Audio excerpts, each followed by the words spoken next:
রাগ করেই ঘর থেকে বেরিয়ে পড়লাম। এতটাই রেগেছিলাম যে বাবার জুতোটা পরেই বেরিয়ে এসেছি। বাইক যদি কিনে দিতে না পারবে তাহলে ছেলেকে ইঞ্জিনিয়ার বানানোর শখ কেন? হঠাৎ মনে হলো পায়ে খুব লাগছে।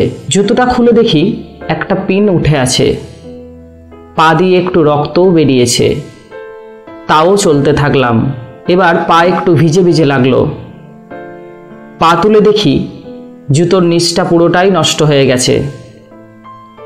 বাস স্ট্যান্ডে এসে দেখলাম 1 ঘন্টা পর বাস।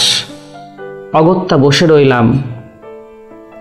হঠাৎ বাবার মানি ব্যাগটার কথা মনে পড়ল, যেটা বেরোবার সময় নিয়ে এসেছিলাম।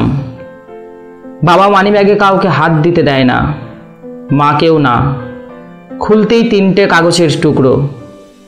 প্রথমটাই লেখা ছেলের ল্যাপটপের জন্য 40,000 লোন। দ্বিতীয়টা একটা ডাক্তারের প্রেসক্রিপশন, লেখা নতুন জুতো ব্যবহার করবেন। মা যখনই বাবাকে জুতো কেনার কথা বলতো, বাবার উত্তর ছিল, আরে এটা এখনো 6 মাস চলবে। তাড়াতাড়ি শেষ কাগজটা খুললাম। দেখি লেখা রয়েছে পুরনো স্কুটার বদলে নতুন বাইক নিন। লেখা শোরুমের কাগজ, বাবার স্কুটার। বুঝতে পেরেই বাড়ির দিকে এক দৌড় লাগালাম। বাড়ি গিয়ে দেখলাম বাবা নেই।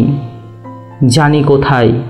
এক দৌড়ে সেই শোরুমটায় দেখলাম স্কুটার নিয়ে বাবা দাঁড়িয়ে। আমি ছুটে গিয়ে বাবাকে জড়িয়ে ধরলাম। কাঁদতে কাঁদতে বাবার কাঁধটা ভিজিয়ে ফেললাম।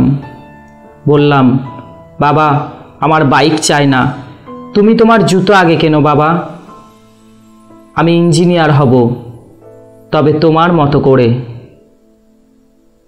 মা এমন একটা ব্যাংক যেখানে আমরা আমাদের সব রাগ, অভিমান, কষ্ট জমা রাখতে পারি। আর বাবা হলো এমন একটা ক্রেডিট কার্ড যেটা দিয়ে আমরা পৃথিবীর সমস্ত সুখ কিনতে পারি।